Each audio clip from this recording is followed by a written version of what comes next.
Hello, and welcome to another edition of What It Takes, where we try to take on the big questions facing our society when it comes to education. Inclusion and equity are at the heart of so many educational discussions, and today's guest has been on the forefront of advocating for equity when it comes to the kind of schools Virginia students attend. Dr. Keith Perrigan has served as the superintendent of Norton Schools and is currently the superintendent at Bristol City Schools. He is a product of and an advocate for far Southwest Virginia, and I'm honored to have him join me today via Zoom. Welcome, Keith. Thanks for having me. Great to be here. Well, I always like to start these interviews just so people can get to know you a little bit. You're a school superintendent in Bristol. What led you to become a superintendent? Kind of what's your educational journey? So, as you mentioned in your intro, I was born and raised here in Southwest Virginia. I attended Washington County Public Schools. I attended college at the University of Virginia's College at Wise. Started teaching special education at Abingdon High School, did a little coaching there. And I think I was so bad at that they promoted me to be an administrator. But no, I was actually, my first administrative job was actually at my alma mater. I served as the assistant principal at John Battle High School. Went on to be the principal at Abingdon High School on an interim basis, and then at Patrick Henry. During that time, I worked on getting my master's degree and a doctorate, which I got a master's from Radford, and I received my doctorate degree from Virginia Tech. And after serving as principal at Patrick Henry High School in Washington County for 9 years, I applied for the superintendency in Norton City, and thankfully the school board there had the confidence in me to give me a chance of, going straight from a principalship into a superintendency. And I was able to learn a lot in that job, and hopefully we made some progress there in Norton, which I think we did. And after I served 2.5 years as superintendent in Norton, I applied for the job here in Bristol, which my dad is a graduate of Virginia High School. My family's from this Bristol area. I was born and raised here in Bristol, so I really got to come home and serve the community that poured so much into me. So love my job. I couldn't ask for a better job, and thankful for the school board here who's trusted me for the last 5 years to lead our division. Well, we here at Blue Ridge PBS love Bristol and far Southwest Virginia. We have a channel dedicated just to far Southwest Virginia called Project Southwest, and I always have value my time. I've made many visits to Norton and to Bristol both, so know that area well. You are the superintendent. I always like to give folks a chance to talk about what they're proud of. Our topic today is a little bit dark. It's talking about school funding, but I know there's a lot of great things going on there in Bristol City. And you mentioned when we were talking earlier something that's kind of unique about you guys and how you responded to COVID. Yeah, so very early on, obviously in March when COVID first happened, all schools across the Commonwealth had to go into a virtual model.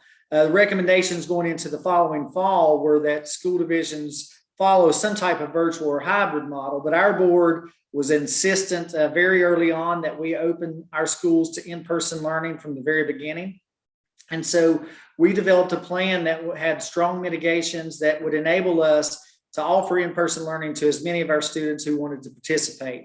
And so once we made that announcement, we had about 70% of our families who chose to learn with us in person. And we have been, other than going to a virtual model for a week or two here and there proactively around holidays where we knew that spread would be increased, we've actually stayed completely open the entire time. And, our community has been so appreciative of it, and our families and our students have been they've appreciated that so much that they've worked with us and collaborated with us, regardless of what mitigations we've had in place. They've not bugged us. They've not, anything that we've asked them to do, they've been willing to do. And as a result of that, we have only had 3 examples of in-school transmission. We've had one outbreak as defined by the Virginia Department of Health because 3 members of our football team ended up getting COVID within a 2-week period. However, after the whole team was quarantined, no additional positives came as a result of that. So even though it was termed a outbreak, we really don't think it was. We think it was just coincidental. But we're really proud of that, and we're evidence that even in a pandemic, that you can continue to be as normal as you can be as long as you're willing to take the steps necessary to make that happen. And our staff has worked doubly hard. Our parents have been cooperative. Our board has been on the leading edge of making sure that that happened. And we're really proud of our school reopening plan. And we look forward to getting back to normal. Some other things, we got a lot of great things going on here in Bristol. One of our schools was recently recognized as a national distinguished school for Title I, when just 5 years earlier, they had been identified as a focus school by the Virginia Department of Education because of poor performance on SOLs. And in just 5 years, they had turned it around and became one of the top 5% of performing schools in the entire nation. But we're probably not here just to brag on all the good things going on in Bristol, but I'm happy to do so. But those are a couple of the highlights of things that we have going on here in our city school system. Well, sure. I know, so often we don't hear about the good news. So I'm glad to help you be able to bring that to our viewers. As a superintendent, what are some of the biggest challenges that you face, not just because of COVID, but on a daily basis? What are some of the biggest challenges? The average tenure of a superintendent in the country is 5 to 6 years, and it's lower in both urban and rural, sort of the two extremes of the stress area for education. So what are some of your biggest challenges in being a superintendent? Well, a lot of superintendents have the challenges of working with or getting cohesion on their boards. I don't have that issue here in Bristol. We have a very strong and supportive school board. They not only supportive of me as superintendent, but as our teachers and our administrators in their buildings and in their classrooms. They're very strong student-centered board. So we're blessed to have a very supportive school board here in Bristol. So a lot of the things that cause superintendents headaches, I don't have to deal with because we have such a great school board. I would say probably our biggest challenge currently would be just filling positions, whether it's hard to fill teaching positions, bus driver positions, substitute teachers, cafeteria workers, custodians, you name it. We're having a hard time in filling those positions. We were filling that a little bit pre-pandemic. However, since the pandemic, we have had multiple job fairs just because we have so many positions available. And just in order to prioritize and get those positions filled, we've actually had to open our doors and have job fairs, which has been successful. But right now, I think we're short three custodians, 2 bus drivers, 5 or 6 cafeteria workers, and we'll hire as many substitute teachers as we can. And that's on top of, we still need a special education teacher that we've not filled because we haven't had qualified candidates. So really, I would say the biggest challenge right now that we're facing outside of the pandemic is filling open positions. I think that's across the board, common for all superintendents. I actually was talking to a former superintendent in our region who is currently substitute teaching in their high school because he just felt like it was the right thing to do given how hard it was to find people. So you got a superintendent serving as a substitute teacher. Well, so if he's looking for work, tell him we're hiring. You're a little far away from us, but I'll pass that along. So the reason I wanted to talk to you today specifically, I love talking to superintendents, but you have really been out advocating and working to form coalitions and things around the idea of providing equal access to, safe buildings, safe infrastructure for your students. Help set the stage for me in terms of what the issues are facing, especially rural schools, when it comes to having the kind of schools that we can be proud of. Absolutely. So let me start with Bristol, and then I'll expand out to members of the coalition that I work with. In Bristol, we have 6 schools. Our newest school that we have here in the city of Bristol was built in 1974. Our oldest school was built in 1916. We've got a 1938 building, a 1948 building, 57 and 68. So, you can just hear those dates and understand the condition that some of our buildings are in. Bristol had, in the last 4 or 5 years, Bristol was recognized as one of the most financially distressed localities in the Commonwealth of Virginia. So we really don't have the capacity to build a new school. We really don't even have the capacity to put a lot of capital outlay into even repairing some of our schools. The last major renovation we did was 30 years ago, and that was on the 1912 building. And that building is, it served us well for over a century now, and the last 30 years has been good too. But really, we're right around the corner from needing another major renovation on that building as well. And not to interrupt you there, but for people who don't understand, how is school construction funded in Virginia? Why is it different for you than it is anybody else? Well, since the Great Recession, all school construction basically has been funded at the local level.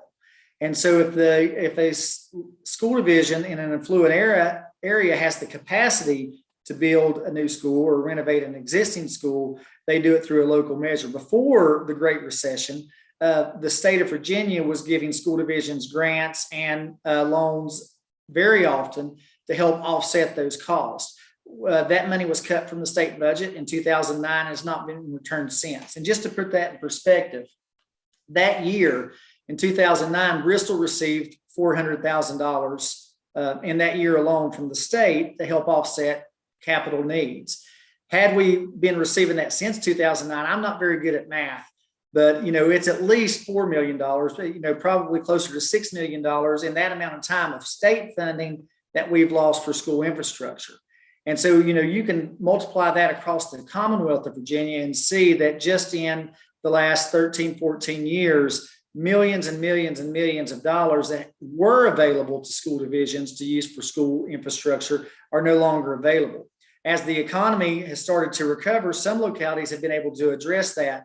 But really, there's been, outside of the affluent suburban areas of Virginia, there's been no major construction projects to speak of anywhere else in Virginia, especially in high poverty areas like rural Virginia, and even in the high poverty urban school divisions as well. So, it's not just a Bristol issue. It's not just a rural issue. We actually, our coalition hosted a series of tours this summer called the Crumbling Schools Tour. Our state is divided up into 8 superintendents regions, and we hosted a tour in each of those regions. We here in Southwest Virginia, we hosted one at Radford.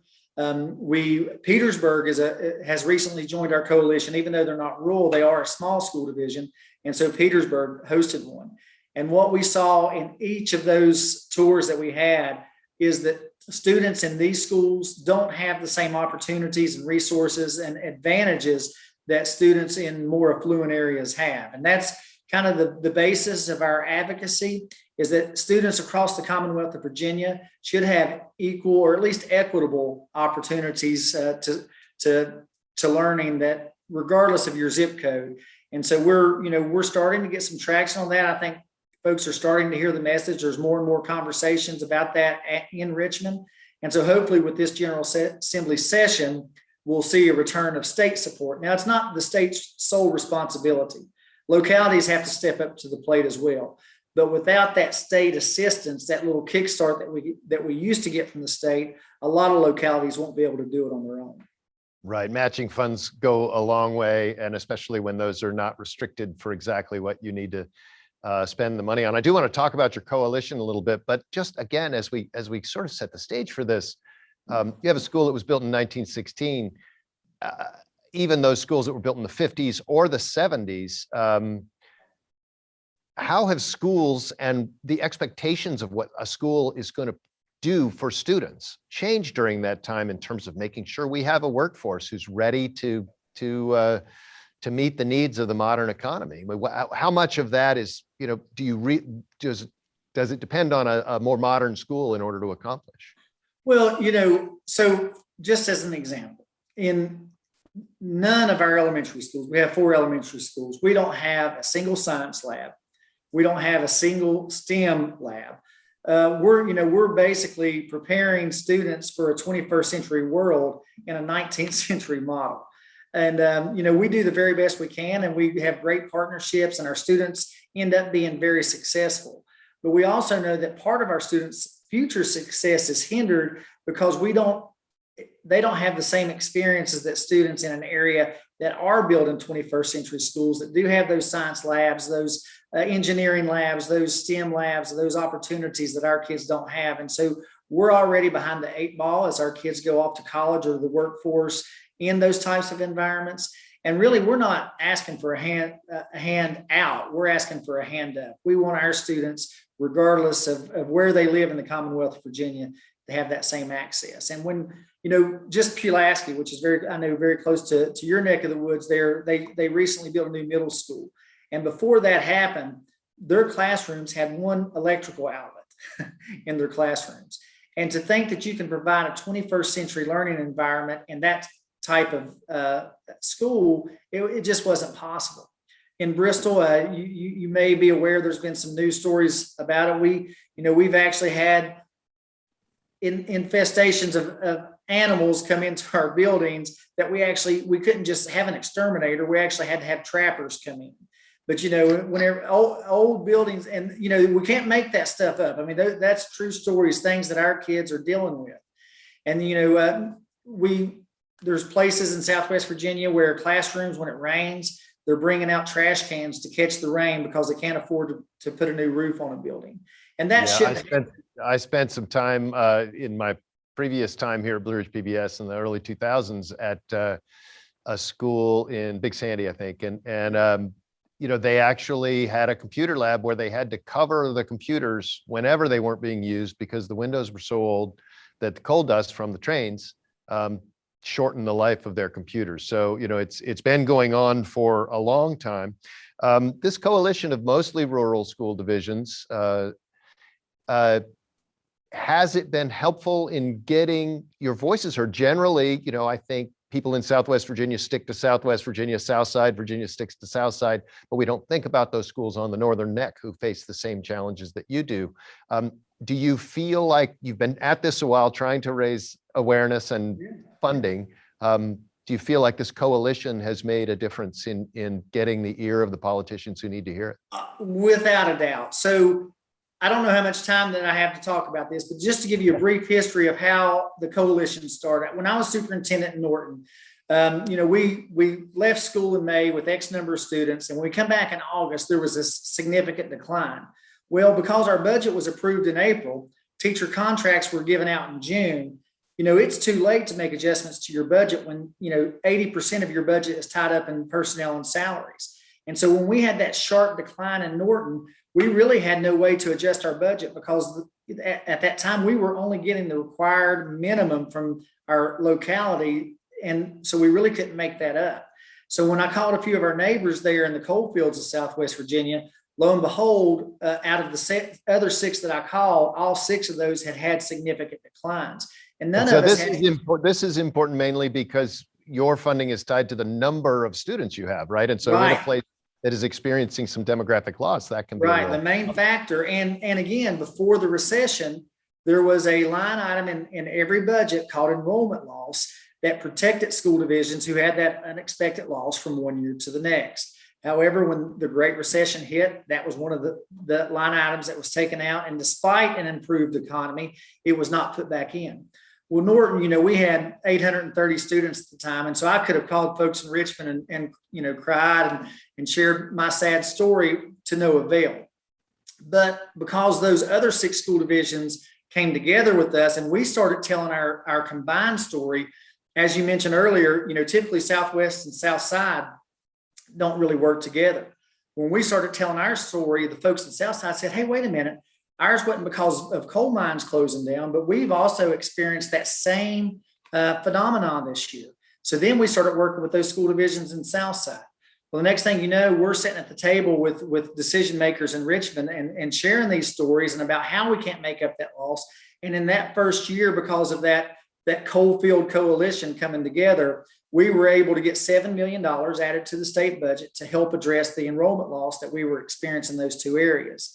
And out of that success, we, as you mentioned too, and you go to the Northern Neck, and there are some small rural school divisions up there that have similar pains that they experience. And so the next year, we expanded from being the Coalfield Coalition with some friends in Southside to the Coalition of Small and Rural Schools of Virginia, and we now have 80 members. And year 2, so it's went from being coalfield to being coalfields and textiles, and then it's coalfields and textiles and tobacco, and then you start talking about people in the fishing industry and all of those. That's pretty impressive. What have you learned from some of your, and I think we're at about 7 minutes left because I know you're curious how much time we have. What have you learned from some of the superintendents who live in a place that's very different from the place you grew up? Well, I think that the reasons behind the struggles we have are different, but the struggles that we have are very similar.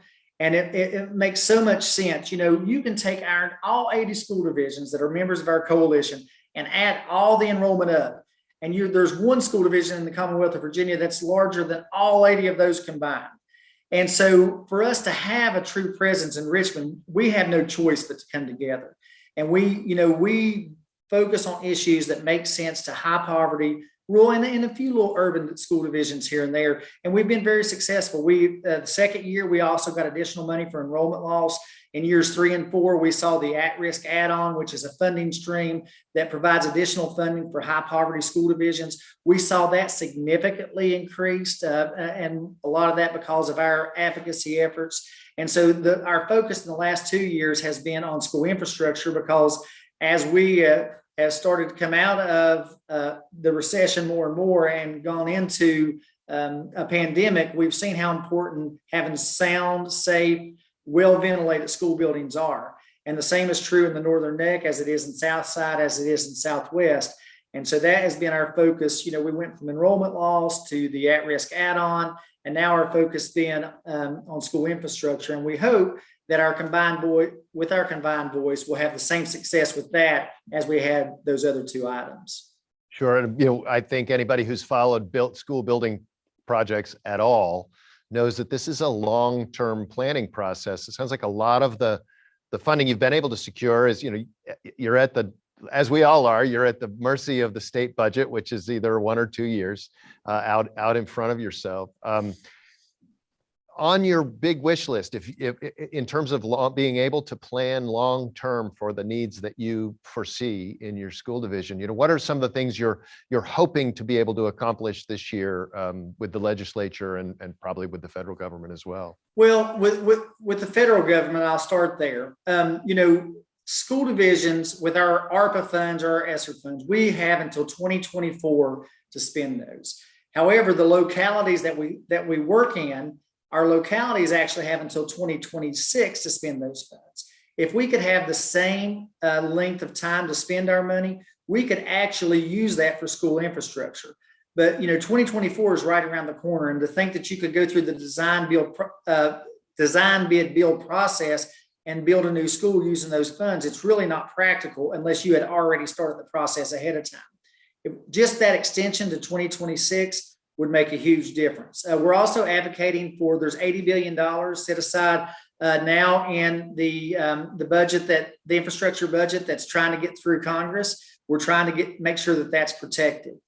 From the state side, really, I think 2 main things could really help. Number 1 is a return to the pre-recession state grants for school construction and infrastructure. And number 2, re-looking at the literary fund, which was originally set up for school construction. However, because of a variety of factors, it's not really being used for that. I'll give you a quick example. In the last 5 years, there has been $24 million spent out of the literary fund for school construction. In the last 5 years out of the literary fund, we've spent $790 million on teacher retirement. Now, teacher retirement is one of those extra issues that the literary fund can and should be used for, but it shouldn't be the main issue. The literary fund was set up for school construction, but because of recessions, whether it be great recessions or normal recessions, we have started to rob Peter to pay Paul out of that literary fund. And as a result, there has been no significant school construction outside of affluent suburban areas since 1984. That's the same time that we started to see the balance of money going from the literary fund from school construction to teacher retirement. And, it's time that instead of robbing Peter and paying Paul, we need to take back from Paul and get it back to Peter. So hopefully we can get some folks to take a real close look at the literary fund, its original intent, and the way it's being used today. I just quick statistics here. You keep mentioning the number of schools being built in other places. So of 81 planned new schools, 31 are in Northern Virginia, 17 in Central Virginia, 16 in the Tidewater, just 2 planned in Southwest Virginia. We just have a couple minutes left, actually a little less than a couple minutes. If you look back at this time period and say 20 years, when you're retired, I don't know whether you'll be retired in 20 years or not, but when you look back, what do you hope you see in just the last minute or two that we have to talk? Well, a lot of states are starting to look at the way that they fund public education. And I would say, the way that we fund public education in Virginia is very antiquated. It's been decades since we looked at that model. I think hopefully there's been some talk about looking at that model now. That's not something that's going to happen overnight. That will probably take 5, 10, or maybe even 2 decades to get fixed. So hopefully we start to look at that funding model. But in the meantime, I hope that we'll take advantage of the opportunities that we have right there before us, whether it is using the literary fund for its original intent or funding more line items in the state budget using the at-risk add-on model than the per pupil model. That would provide more equity to high poverty school divisions. It's very, you can use research to say a lot of different things, but one thing is very clear when you look at educational research. It is way more expensive to educate a student in a high poverty school division who lives in poverty than it is in a student who has the means of being affluent. And Virginia's funding model really doesn't account for that as much as it should. So hopefully we can see some changes in that in the next few years. Well, I thank you. We could talk for a longer time, but unfortunately we do start to run out of time. And as we wrap up the program, I'd just like to thank Dr. Perrigan for joining us from Bristol today to talk about this very important issue. For What It Takes, I'm Tom Landon.